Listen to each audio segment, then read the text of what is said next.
Like both the Banner and the Lord. The Banner and the Lord, yeah, of course. Good. We've delivered on both fronts so far. Exactly. We're done. Got it straight away. Awesome. So what are you like? Okay, if we're on the world map straight away. Okay, so this is like a save that we're loading in to sort of show you some of the sort of later gameplay rather than what you start off with. Normally you start off as like a sort of nobody in the world, right? And you just have to carve your own destiny and become someone in the world. We're actually a lord right now. Oh wow. So we're like a lord of the Britannian faction, which is like inspired by kind of Pictish, sort of Welsh, kind of Celtic kind of inspired faction that we have, which is new to the game. But before we get into the demo and talk about the game itself, we're actually going to go and customize our character, right? Yes, and let's do it. Find someone to play with. So I'm going to take the reins here. So this is a feature. And yeah, Sten's going to tell us. Okay, sorry. This is a feature that we're very excited about showing. Since Mountain Blade is an RPG, making your own character, customizing your appearance is very important, and we spend a lot of time making our customizable options both detailed and realistic. So we have, if you go to the body type please, we have two different sliders for changing our body type, weight and build. We can also change skin color, we can switch between voices, and of course you can play female or male. We have of course a bunch of hairs and beards. We can switch between our eyebrows, teeth type as well. Which shows us another feature which is new in Bannerlord, facial animations. Although this isn't completely put into the game in all situations just yet, it's fully supported in the engine whenever we want to. So. Another thing about the GUI is that we've designed it so that it's made to get quick results. You can go into each part of the face and randomize, or you can randomize all on this one. So we have prepared a few faces that we're excited to show. You want to take over? Yes. Let's just go through. Just start with 4, shall we? I'm sorry? Yeah, go ahead. Yeah, okay, I'm doing it. Start with 4. Okay, all right. This maybe some people would recognize. And we have this guy.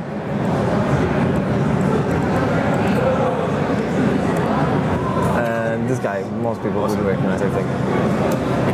It's the like the burlap sack pants that really make that one. So as you can see, the face customization tool is already very powerful, although this is a work in progress. And we're very much looking forward to see what our creative players can do with this as well. And we're going to make it very easy for players to share and save their creations between each other. Awesome. Yes. There's a hell of a jawline. We also have this guy. I will finish what you started. And so because this is like, this is the generic system that we use all of our characters in the game, right? It's not just the player character, all of the characters that we have in the game use this. So it's really important that we can sort of create this kind of diversity and have a really powerful tool that we can use to make interesting looking characters that the player sort of interacts with and remembers. So that's really been our goal with this, what we've been making as well. Another goal has also been making the entire workflow with this, giving the player complete and full control. Another slider will never move when you move one slider.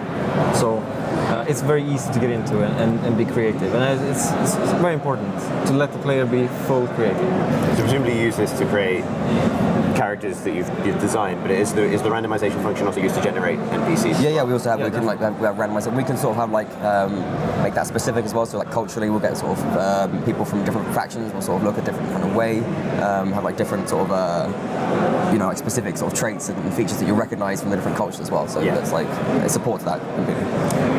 So, all right then. So let's pick a face and which one do you want to play as? Let's go with 6. That's pretty good. Yeah, looking pretty good. Okay. All right, let's do this. Okay, so as we jump into the world map now, what you can see here is it's similar to what we have in the previous games. It's a familiar kind of style of world map. Obviously, we've made it look much prettier, added a lot of detail. If we zoom out a little bit, what we can see is the names here, obviously the names of the different settlements and various locations in the game. And so when you're on the world map, you're still traveling between those. It's between battles and the various other interactions and gameplay aspects of the game. Over on the west, where we have the, in red, it's the Valandian faction. And this is sort of the spiritual ancestors, sort of Swadia and the Rhodoks. Right. They're actually enemies with us in this game, and so these are the faction that we're going to go over to, find one of their lords, and hopefully take them out in a big old battle. That's what we're going to work towards through the demo and show at the end. So right now, let's jump back to our own character. Still the same thing with the previous games. We click on the world map just to move around. as we move, everyone else moves. It's like simultaneous movement, right? So it's still very much Mount and Blade. I mentioned before that we're a lord in this faction. We don't have a very lordly host right now, though. It's just four of us and our companions. So what we're going to do is we're going to go to a local town, and we're going to bring a garrison that we have there back into our party, and then go around as a larger army for the large fight itself. So let's head towards Dunglanis, very sort of Welsh-sounding name that we have for one of the towns of Britannia. And so we showed off a little bit of our map before. We really tried to work hard on making it look prettier, also present more information as well. So you can see like around these villages, you get information about what they're producing. This is like a tanning area as well, so it's producing leather hides, that kind of thing. If we just pause here as well. So we see that we have this small party of 7 troops, and what it is a bandit party, right? Mountain bandits, and what mountain bandits do, or any bandits, is they're bullies. So they're picking on our peasants and they're disrupting the flow of our economy. So what we want to do is chasing peasants there, right? No, that's more bandits actually. We're infested right now. Bandits chasing older bandits. Yeah, but we'll let's get to a fight with these mountain bandits and try to take them out. We're actually slightly outnumbered, but relying on Sten's ability here, we should hopefully see us through. We're sort of pretty well equipped as well, so let's just jump straight into the fight, I think. We could talk about what we can see here a bit later on. And so we have like this, we have like a good 2-handed sword, we have a horse, we have some decent gear, and hopefully we can win this fight. So I mentioned already, it's like action RPG, strategy and simulation. And what we have in the battles is the action part of the game. It's still the player skill is what counts. When you shoot an arrow, it's all physically calculated. So if the arrow hits someone, that's what does damage. Nothing to do with your character. It's all still your action gameplay, and that's what's rewarded. This is a lovely looking forest, by the way. Yeah, of course we have a lot of variety in our scenes now as well. So because it's like Britannia, we have like loads of forests around here, and it's obviously reflected in the scenes we jump into battle. We also have things like the spanning steppe and the deserts and the tundra in the north. Nice. Absolutely lobotomizing. Okay, and so our companions doing pretty well. Actually, they've been taken out. Oh my god. Sten, come on. Come on. I got it. Hold out. Okay, so we've got this big weapon, right? It's still the mountain blade combat. You have a lot of direct control over your swings and I like that your name is Phil, isn't it? and so it's kind of we won. No, this guy left. Okay, so we can take out our bow. Obviously, still have first and third person mounted distance combat. A great variety of weaponry as well. Hey. He went full Boromir there. Okay, so brilliant work. We took him down. You can see we have our big 2-handed sword right here. If we just show off how the combat's still working, the blocks and the attack directions the same way, but we sort of deepened it and tried to make it a bit like harder to master at the same time. We've added lots of new animations, made it look smoother and more attractive as well. Let's jump out of the battle then. Oh yeah, we had a bit of information here. We can show this in the large battle, the screens and the detail we get there. Let's grab the bandits, prisoner. So fortunate enough to survive, but unfortunately not fortunate enough to avoid a life of slavery as when we set them off. Let's head on there and we can loot some of their gear as well. Rough fur armor, that looks pretty good. Let's grab that, that's cool. Sweet. Okay, nice. Alright, let's continue into Dunglanis. Yeah, alright. Okay. So when you enter a city, this is what you get. A menu of options. You can join the tournament directly or visit the tavern or go to the castle and speak to lords. We've improved these screens from our previous games. Now you can see which people are in the city, and you can also see information about the city, its garrison and the population's morale. Now the reason we give all these options is because it's always up to the player if she wants to explore or not. And we reward this in different ways in Bannerlord as well. And we'll talk a little bit more about it later. For now, we're going to pick up our companion and the troops which we have garrisoned with him here. He is in the tavern. You can see he's in the tavern from right there, so. Now the taverns and other parts of the cities as well, we've worked a lot on creating atmosphere and making the world feel more alive of Calradia. And townspeople, companions, travelers, they're all coming into the tavern and drinking together. You can also sit with them. If you sit next to this guy, he'll turn towards you and like hang out with you. There's also, since this is a Battanian town, you will see Battanian architecture. People wear Battanian clothes. They play Battanian music, and you can even play a Battanian type board game, which we have. We have board games for all different cultures. 6 different board games. Yes. It's a way you can earn money. You can also play with lords while discussing politics. So we're gonna pick up our companion and our troops, and we're also gonna ask him to follow us because we're gonna need him in the town later. So this is sort of one of the ways that we're really adding to the things that you can do in towns as well. So we've made the towns much more bigger and more interesting, but there's also much more gameplay there as well. There's much more things to do. Yeah. So we're going to show you, as we walk through a town, one of the ways in which you can sort of are rewarded for exploring around different areas. So as we head out of the tavern, we find ourselves in the centre of this Battanian town of Dungannon. And what we can do before we do anything else actually is we can ask him to run around and gather up all of our companions in the town. So he does that. He does that like live. He's going to go run and get them. They're going to start running. So he's back. One was just saying like a relay race. Yeah, exactly. And he's going to start heading around and picking up everyone else as well. But while he's doing that, we can walk around the town and take a look at the marketplace as well. If you have a look up there, you can see the castle. So obviously that's where the Lord is. We can go up there, speak to him. The verticality of it feels very different to. Yeah, it's a brand new engine. So graphically, obviously, the graphic fidelity is vastly improved over the previous game, and there's so much more detail and attention paid to the scenes, and you can really feel the culture with all of our immersive different features that we have, like so much of the music and all of this great feeling of being in a Battanian town that we have right now. This is the marketplace, and obviously you can go there, speak to the sellers, you can buy and sell goods, of course yourself. These sellers are they're like the town sellers, right? So the profits that they make, a cut of those goes to the local lord. We also have private enterprise, and we're going to sort of talk a bit about that in a second as well. So that's like a new feature in the game. Is everyone with us? Yeah, they're all here. All guys. Okay, So we're ready to show another new feature which we're very excited about as well. Highly player requested. It's crime. Yes. Oh, awesome. So let's sort of see how this works in the game. You want to try and mess them up? I'm going to take over. There's a lot of them. So as you can see here, there's some thugs here that has taken over this part of the city, and basically what you can do is that you can mess them up and make sure that no crime is going on here. Let's provoke them, right? Yeah, let's promote them. Let's take this part of the town from them. He didn't last long. Yeah, our companion's doing pretty well actually, it seems. Nice. Oh, sweet. Good job. You really murdered those Yeah, guys. they did much better than against the mountain bandits. Yeah. So now we can place one of our own companions here, since they're all still alive. We couldn't do it in the last demo we did because Yeah, well, they were killed. So that will stop other thugs from coming and creating crime. So we're sort of helping the economy to be stabilized in the city. What we also can do, which is completely new as well, of course, if we have a companion that has the trait of being sort of criminal, we can start our own criminal enterprise here and take money for ourselves.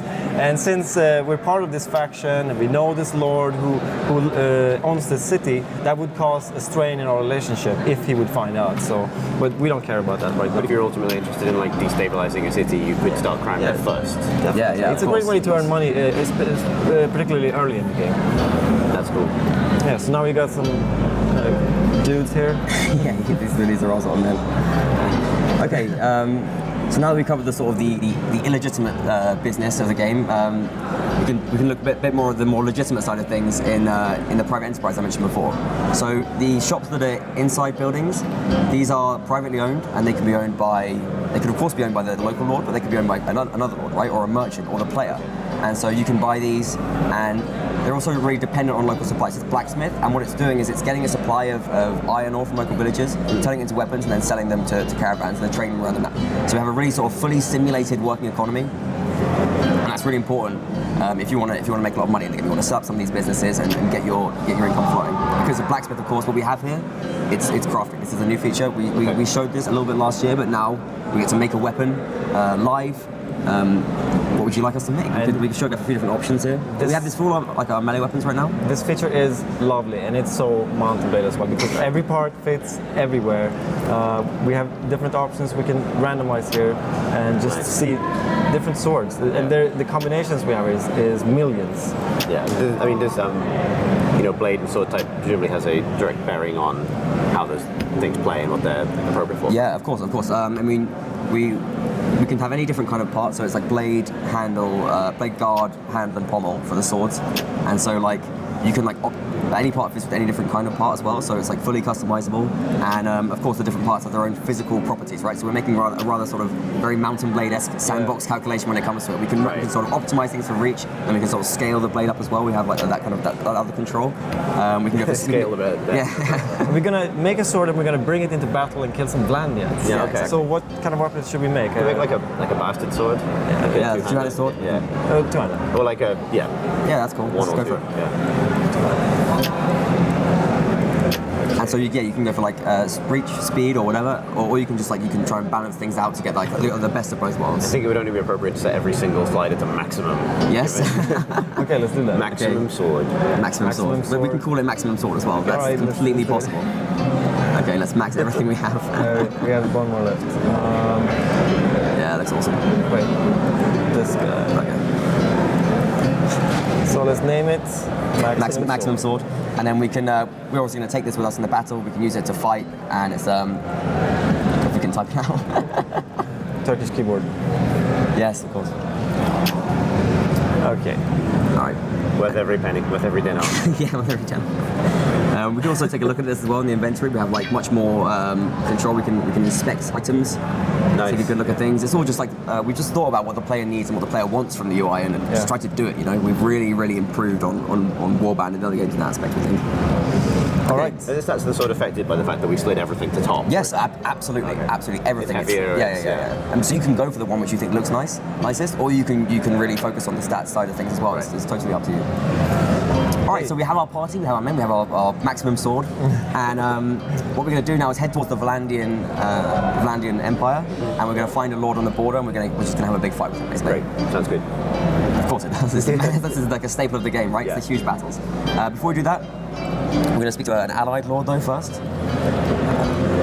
And what we're going to do is get him to follow us, because we're still a sort of reasonably small party. We have like 60 odd people, so we have the appropriate name Gowig there. He's a real veteran of the faction, you can tell. He looks really happy. Yeah. He's perfectly showing off our facial asymmetry that we have in the game as well. This is the total option we have that we added into the game. Okay. One thing to mention here as well, you can see on the screen right now, so this dialogue option has the 100i factor. This is like a new currency we've had in the game. It's called influence. And so what it is, it's like the power you have to request things from other lords in your faction. So by doing things and completing tasks in your faction, following armies, fighting in battles, you gain influence, and sort of by being a sort of a high-ranking lord as well, you get influence gradually and it accumulates. And you can use this to do various things like get lords to follow you and sort of command. It's like an IOU, I suppose, really. And you earn that, and then you can spend it in a sort of a direct way. So now he's following us on the map where we go. They're happy to follow us for a couple of days at least. But they will eventually say, like, we need you to do something before. Yeah. And if they're like busy with something else as well, they'll just outright reject it. Right. So we're gonna find the Lord from another faction, and he would be here in the outskirts of the other faction which we are at war at, Vlandia. And we're gonna try to defeat him in a large battle. Okay, let's see how this goes. Just gonna wait for daylight. Alright. So this is Ekarat, and he's a Vlandian lord. He's got a great face. And you can see, because he's an enemy lord, he's already quite hostile. But at the same time, we slightly outnumber him, so he's not actually going to try and directly engage us. We're going to have to deliver our terms to him, and we're the aggressor in this fight. So let's just provoke him. We don't care. Yield or fight, we'll force his hand and get straight into this battle. So we saw this screen before, but now it sort of comes into its full purpose a little bit more. We get information about both parties, the total number of troops. And we can see which different parties are involved in the battle as well. So when you have sort of larger battles with multiple parties involved, you want to see all the troops and all the kind of more information so you can make a better decision and plan out your strategy beforehand. We give you that information now with our UI. Okay. All right, so I'll into the tilt this battle. a little bit, so This is like. Wait, let's don't. Chris got to see it. Let's go. Let's go. You good? Yeah. Okay, so obviously, large battles, they're a staple of Mount & Blade, right? And obviously we have more troops than we've ever had in any game, any of our games before. But in addition to that, we've really tried to make sure that they are interesting, varied, and exciting every time as well. So we've got our new armor there we're wearing. What's your game plan here? all right, let's first scout a little bit and see what the other guys are doing, our opponents. You can see them, and the defensive player Ekaran. So he wants the high ground, and he doesn't need to come further to us because he's the defender and we're the attacker. So I'm gonna have to come to him if I want to battle him. So what we do is we've got much more advanced AI working here. They look for high ground, they hold that. They don't want to give it up easily, so it's going to be sort of on us to find a way of approaching and assaulting him, and this sort of difficult defensive position that he's set up for himself. We have much more sort of detailed command options as well. We can sort of create formations by dragging them on the world map, or the game map, sorry. We have some pretty decent troops as well. Battalions, so our strength is really in our longbowmen. But at the same time, we've got a good core of cavalry. You can see Gowig there, along with the horseman front. Because he's following us, that makes us the commander of the battle this time. So in previous playthroughs in the demo, we've gone from the right. I'm going to go from the left this time. Let's try something new. I never tried another tactic. So I'm hoping we will win.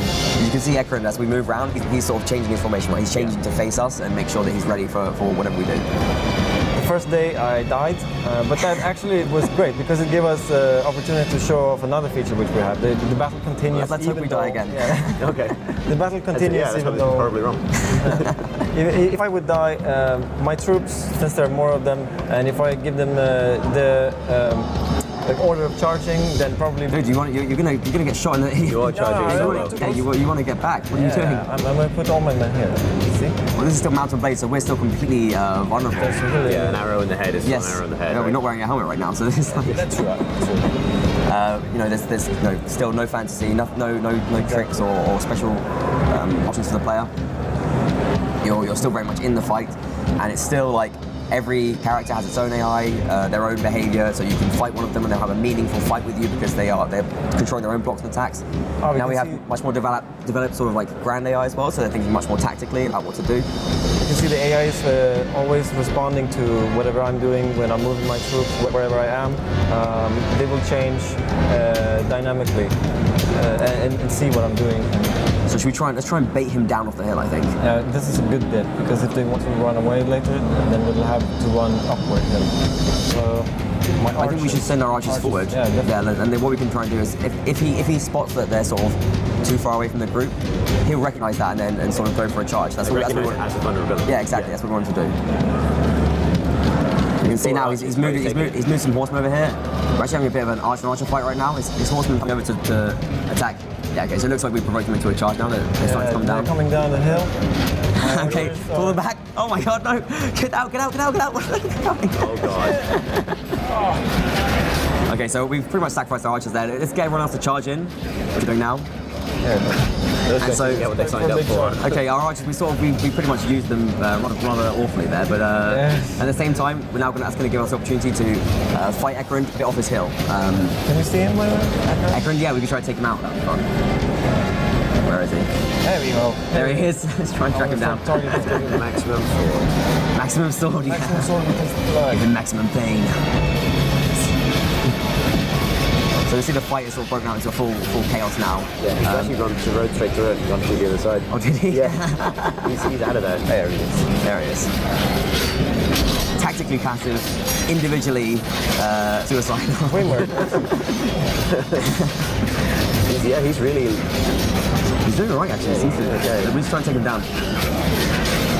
I totally lost them, by the way. So we have like interesting other AI features here as well. So like the troops, if they are sort of they feel that they're being drawn too far away from their formation, they'll like run back into it and they'll feel like they need to self-preserve and try and stay So alive. they won't just break up the formation for no reason. No, exactly.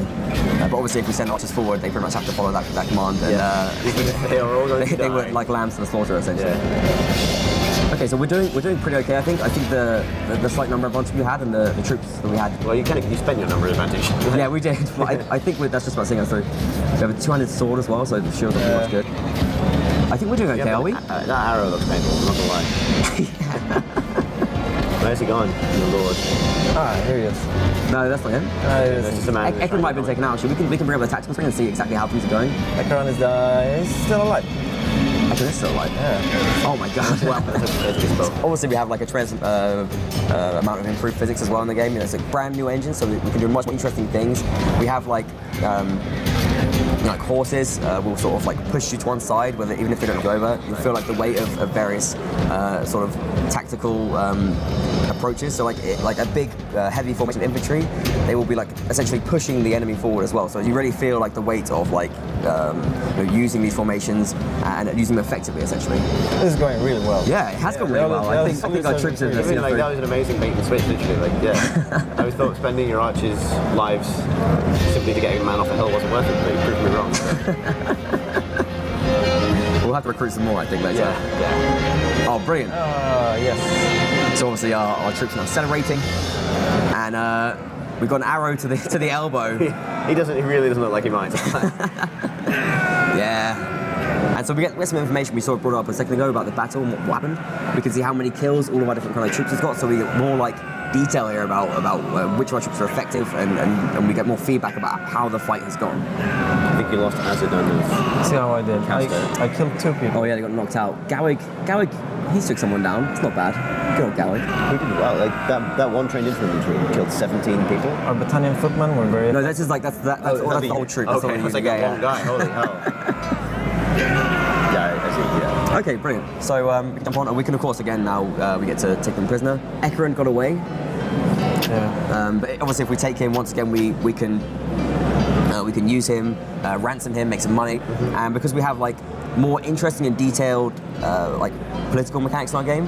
So what we can do is we can take Ekron and we can not just ransom him, we can try and ransom him to a family member or something. We can try and make more money by sort of using the politics that works within our game. We can specifically do that, and the game will respond to it and give you an interesting result as well. Okay, fantastic. Nice. Okay. All right, this is good, I think. Yeah. Nice. That looks more safe. Yes. Yeah. All right, brilliant. So Ekron is defeated, and obviously this is going to help advance the battalion war effort, right? Because now Ekron, he could potentially, he's feeling more pressure from his faction to do well because he's